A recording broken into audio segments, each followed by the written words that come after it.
नमस्कार, एक मुलाकात कार्यक्रम में आप सभी दर्शकों का हार्दिक स्वागत है। आइए आज आपकी मुलाकात करते हैं दुर्गालाल जी बेनीवाल से, जो कि दूरदर्शन केंद्र जयपुर में नौकरी करते थे। 3 साल पहले ये रिटायर हो गए हैं।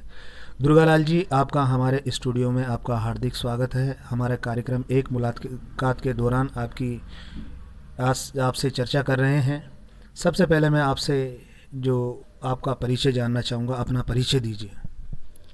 एक मुलाकात कार्यक्रम में मेरा नमस्कार। मैं दुर्गालाल बेनीवाल हूँ। ईदा की मोरी श्यामपुरी में ही यहाँ निवास करता हूँ। मकान नंबर 166 है और दूरदर्शन केंद्र में 88 में मैं सर्विस लगा और 19 में रिटायर हो गया। 3 साल करीब होने को मेरे को रिटायरमेंट को आ गए और अपने बच्चों से सबसे मैं फ्री हो गया और अच्छी सर्विस किया। मतलब बच्चों से फ्री हो गए मतलब ये थोड़ा मैं समझा नहीं, इसके बारे में बताएं। बच्चों की शादी वादी कर दी मैंने। बहुत अच्छी बात, फ्री बहुत हो अच्छी गया, बताइए। सर्विस में रहते ही। फ्री होने का मतलब ये बता रहे हैं कि इनके जो बच्चे हैं उन सब की ये शादी कर चुके हैं और ये अभी ये मालिक की बंदगी करते हैं और सामाजिक कार्य जो भी होते हैं उनमें बढ़ चढ़ कर भाग लेते हैं। ये है। बहुत लंबा अरसा आपने नौकरी पे गुजारा था। नौकरी के दौरान आपका कैसा अनुभव रहा, उसके बारे में भी हमारे दर्शकों को आप बताएं। नौकरी के दौरान देखो, मैं टाइम पे सुबह 4 बजे उठ जाता था और मॉर्निंग ड्यूटी 7 बजे से होती थी, तो मैं वहाँ आधे घंटे पहले ही पहुँच जाता था और जाके सारा रेडी करता था। मतलब लाइट वगैरह, ऑडियो वगैरह, माइक वगैरह सारे लगा लगू के वो आते थे जब तक। आधा घंटे पहले पहुंचते थे आप? हाँ, या बाद में? बाद में आता था और मतलब पहले पहुँचता था। देखिए देखिए, ये कितनी अच्छी बात बता रहे हैं दुर्गालाल जी कि ये जो ऑफिस का इनका जो टाइम था उससे आधा घंटा पहले तो पहुंचते थे और जब ड्यूटी ख़त्म हो जाती उसके भी आधा घंटे बाद आते थे। इनको इस बात के लिए मैं दिल से धन्यवाद देता हूँ। ऐसे बहुत कम लोग होते हैं जो अपनी नौकरी के समय के अलावा भी समय देते हैं। ये बहुत अच्छी बात है। अच्छा, और क्या बता रहे थे? आपके अफसर लोग क्या कहते थे रिटायरमेंट के समय? आप हाँ, रिटायरमेंट के समय भी सारे अधिकारियों ने यही सराहना करी कि भाई यहाँ से इतना अच्छा एक व्यक्ति निकल के जा रहा है अपने अंदर से, यहाँ से ऑफिस में से, इनसे कुछ सीखो। इनके आगे वाइब्रेटर मशीन भी फेल है। मतलब ये आधे घंटे पहले आते हैं और आधे घंटे बाद में यहाँ से जाते हैं। मतलब समय का कितना वो पाबंद पंचोल रखते हैं अपना। दुर्गालाल जी, बहुत बहुत धन्यवाद। दुर्गालाल जी, शिक्षा के बारे में आपके क्या विचार है, हमारे दर्शकों को बताइए शिक्षा के बारे में। शिक्षा के लिए मैं तो यही कहूँगा कि देखो, मतलब सभी को बच्चों को ऊपर ध्यान देना चाहिए, पढ़ाना चाहिए, इधर उधर नहीं घूमना चाहिए बच्चों को। घर वाले अगर पैसे लगा रहे हैं तो मन लगा के उनको पढ़ाई करना चाहिए, टाइम टू टाइम जाना चाहिए स्कूल, और इधर उधर मोबाइल में या टीवी पे या इधर उधर यार दोस्तों में व्यस्त नहीं होना चाहिए। देखिए कितनी अच्छी बात कह रहे हैं दुर्गालाल जी कि माँ बाप न जाने किस प्रकार से अपने बच्चों को पढ़ाते हैं। बच्चों का ये कर्तव्य है कि पढ़ लिख कर विद्वान बने, उच्च पदों पर जाए। अगर वो पढ़ाई नहीं कर रहे हैं तो बहुत बड़ी गलती कर रहे हैं। अधिकांश देखा जाता है कि बच्चे मोबाइल के ऊपर फेसबुक, व्हाट्सअप, इसके अलावा यारो दोस्ती के अंदर अपना समय बर्बाद करते हैं। तो दुर्गालाल जी बेनीवाल जी यही कह रहे हैं कि अपनी पढ़ाई पे ध्यान दें और माँ बाप से भी ये कह रहे हैं कि अपने बच्चों को शिक्षा की तरफ अग्रसर करना चाहिए, आगे से आगे बढ़कर उनको पढ़ाना चाहिए। तो ये बहुत ही अच्छी बात है।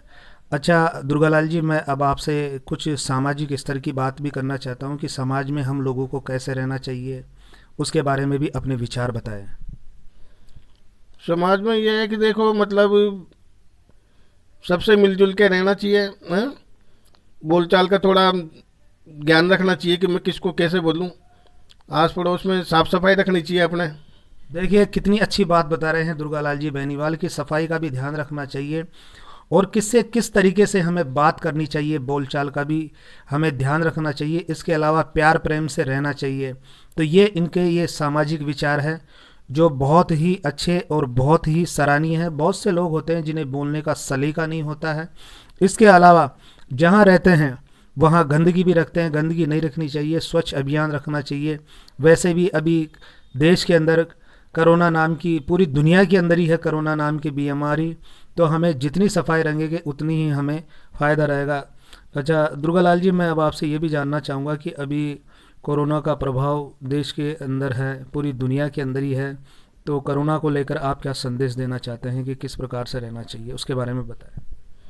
कोरोना से बचने के लिए देखो, एक तो मतलब 2 फीट 3 फीट की दूरी से बात करना चाहिए। दूसरा, मास्क लगा के रखना चाहिए। साफ सफाई का पूरा रखना चाहिए अपना, समय समय से अपने निकलना चाहिए बाहर, जरूरी हो तो निकलो, नहीं तो अपने घर में रहो। और सरकार जो वैक्सीन के लिए कह रही है उसके बारे में क्या कहना चाहते हैं आप? वैक्सीन लगवाना चाहिए, इसको मना नहीं करना चाहिए कि भाई मैं तो नहीं लगवाऊँ, इससे डर लगता है, ये लगता है, वो नहीं होना चाहिए। देखिए, कोरोना से बचने के लिए भी बेनीवाल जी हम लोगों को बता रहे हैं कि दूरी रखनी चाहिए, इसके अलावा मास्क लगाना चाहिए, और जो सरकार के द्वारा जो वैक्सीन के लिए कहा जा रहा है तो जो लोग नहीं लगा रहे उनको ज़रूर लगानी चाहिए। अच्छा दुर्गालाल जी, अब मैं आपसे आपके पिताजी के बारे में जानना चाहूँगा, और मैं वो भी आपसे बात जानना चाहूँगा कि देखिए, जो हमारे माता पिता होते हैं हमें कई बातें कहते हैं, तो आप अपने पिता की कोई बात बताइए कि आपके पिता ने क्या कहा है और किस तरीके से आप पढ़ाई करें और किस तरीके से आप नौकरी लगे, तो उसके बारे में थोड़ा सा आप बताइए। पिताजी देखो हमारे बहुत मतलब ऐसे गुस्सैल स्वभाव के थे, और जरा सी लापरवाही नहीं बरतने देते थे। इधर बाहर अगर मकान से बाहर भी मिल गए और ऑफिस से आ गए और उन्होंने देख लिया तो आते ही पहले पिटाई करते थे हमारी, हैं। अच्छा, यानी कि देखिए इनके पिताजी इनका कितना ध्यान रखते थे, बाहर जाने नहीं देते थे। क्यों नहीं जाने देते? कि बाहर का जो माहौल है उससे बच्चे बिगड़ न जाए, इनके पिताजी इस वजह से इनको पीटते थे कि काफी कंट्रोल किया उन्होंने ना, और ये पूछते थे कि बाहर क्यों गया, किस लिए गया, क्या काम था। आते और मतलब बस ये है कि स्कूल गया था कि नहीं गया था, कितने बजे आया, यार ये है सब पूरी मतलब। आपके पिताजी का क्या सपना था आपके प्रति? उनका यही था कि भाई ये मतलब एक सही रास्ते पे चले, इधर उधर ना भटके, और कहीं। और आज उनकी बदौलत थी जो हमने मतलब अपनी सही सर्विस करी और पढ़ाई करी, और अपने बच्चों पे भी ऐसा ही ध्यान दिया जैसा उन्होंने हमें कंट्रोल किया, वैसे ही हम कंट्रोल कर रखे हैं। बहुत अच्छी बात है। देखिए, आप पिताजी के कहने के बाद, ये पिताजी के ध्यान रखने से ये अपनी पढ़ाई पे भी ध्यान दिए और वास्तव में इनकी सरकारी नौकरी भी लगी। अच्छा, एक बात बताइए, जो इनकी सरकारी नौकरी लग जाती है और जिनकी नहीं लग पाती है, तो उनके जीवन में और रहन सहन में क्या फ़र्क रहता है? बिल्कुल रहता है, काफ़ी परेशानी आती है उनको। अब जो बाहर जो प्राइवेट कमाते हैं उनको कम सैलरी या कम पैसे मिल पाते हैं, और जो रेगुलर कर रहा है उसको एक पे अच्छी मिलती है, और अपने बच्चों का उसी तरीके से वो लालन पालन और वो देख रेख कर लेता है। तो आपकी राय में क्या है कि पढ़ लिख कर सरकारी नौकरी पर जरूर लगना चाहिए? कोशिश करनी चाहिए पूरी, है ना, कि मैं भी कहीं सर्विस में आऊँ।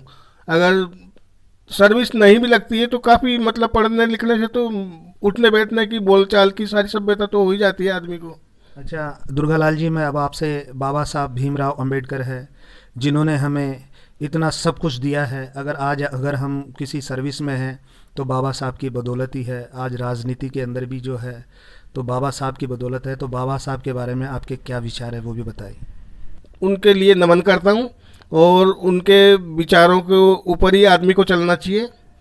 बहुत अच्छी बात है, ये कह रहे हैं कि बाबा साहब को मैं नमन करता हूँ और बाबा साहब के विचारों पर हमें चलना चाहिए।